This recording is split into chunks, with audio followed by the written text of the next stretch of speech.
سرزمین شام پر قابض اسد خاندان کی خونریزیاں۔ 4 دہائیوں سے ملک شام پر نصیری فرقے سے تعلق رکھنے والا اسد خاندان حکمرانی کر رہا ہے۔ شام کے صوبے اللذکیہ کے دیہی قصبے قرادیہ میں آنکھ کھولنے والا حافظ الاسد عقیدے کے لحاظ سے شیعہ تھا۔ شیعوں کے غالی نصیری فرقے سے اس کی اعتقادی وابستگی تھی۔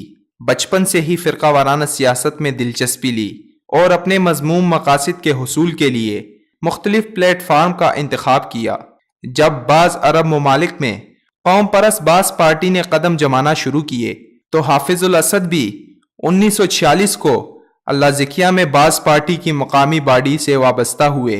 حافظ الاسد یونیورسٹی میں داخلہ لینا چاہتے تھے، لیکن اس میں ناکامی کے بعد 1952 کو وہ حمص کی فضائی اکیڈمی سے وابستہ ہوئے اور ہوابازی کی ٹریننگ حاصل کی۔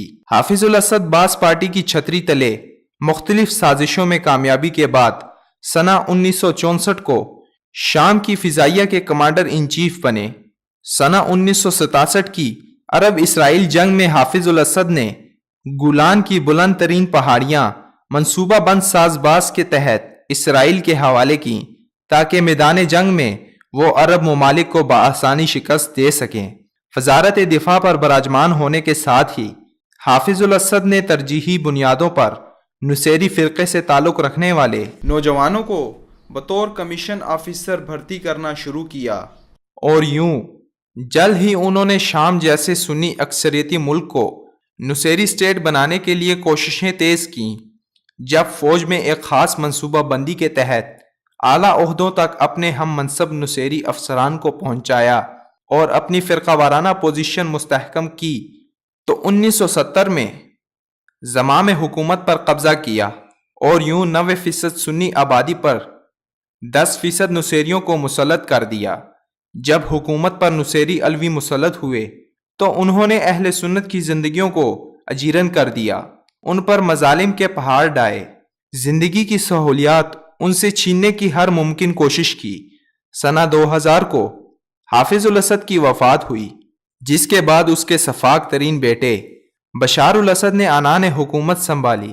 اپنے باپ کے نقش قدم پر چلتے ہوئے بشار الاسد نے بھی ریاستی غنڈہ گردی کو ہوا دی۔ مارچ 2011 کو بشار الاسد کی حکومت کے خلاف ایک پرامن تحریک شروع ہوئی، جس کا مطالبہ سیاسی اصلاحات تھا۔ چاہیے تو یہ تھا کہ بشار الاسد شامی عوام کے جائز مطالبات کو تسلیم کرتا، آواز خلق کو نقارہ خدا سمجھ کر سنجیدگی سے اس پر غور کرتا، لیکن اپنے باپ کے مثل اس نے عوامی احتجاج کو بزور بازو دبانے کی کوشش کی اور بدترین قتل عام کا سلسلہ شروع کیا، تو عوام بھی اپنی حفاظت کے لیے اٹھ کھڑی ہوئی، جس کی وجہ سے بدترین قسم کی خانہ جنگی شروع ہوئی، جس میں اب تک 10 لاکھ سے زائد افراد قتل کیے جا چکے ہیں، جبکہ اس سے کئی گنا زائد لوگ زخمی ہو چکے ہیں۔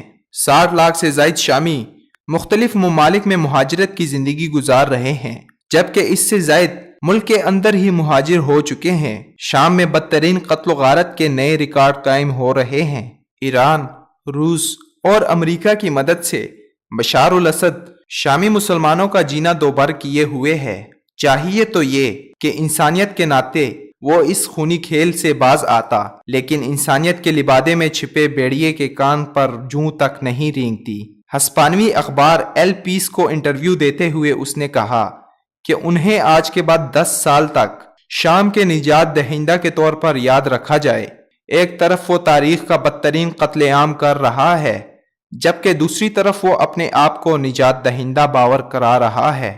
وہ وقت دور نہیں کہ جب بشار الاسد کا ظلم مٹ جائے گا، شامی عوام سکھ کا سانس لے گی، لیکن بحیثیت مسلم امہ ہمیں اپنی ذمہ داری سے سبکدوش ہونا پڑے گا، اور وہ یوں کہ آج ہم ظالم کے خلاف اپنے شامی بھائیوں کی حسب توفیق مدد کریں، ان کو اپنی دعاؤں میں یاد رکھیں۔ اسلامی حکومتوں کا بھی فرض بنتا ہے کہ وہ شامی مسلمانوں کی قتل و غارت بند کرا کر اپنی ذمہ داری ادا کریں۔